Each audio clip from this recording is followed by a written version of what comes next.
ఖమ్మం జిల్లా పెనుబల్లి మండలం విఎం బంజర గ్రామంలో ఓ 10వ తరగతి విద్యార్థినిని వేధింపులకు గురి చేస్తున్న యువకుడికి దేహశుద్ధి చేసి విద్యార్థిని తల్లిదండ్రులు పోలీసులకు అప్పగించారు.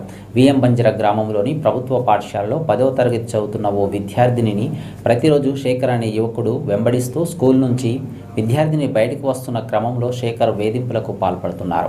10వ తరగతి పరీక్షలపై శ్రద్ధ పెట్టి చదవాల్సిన సమయంలో శేఖర్ వేధింపులను తట్టుకోలేక విద్యార్థిని తల్లిదండ్రులకు విషయం తెలపగా విద్యార్థిని తల్లిదండ్రులు వేధింపులకు పాల్పడుతున్న శేఖర్ని పట్టుకొని దేహశుద్ధి చేసి పోలీసులకు అప్పగించారు.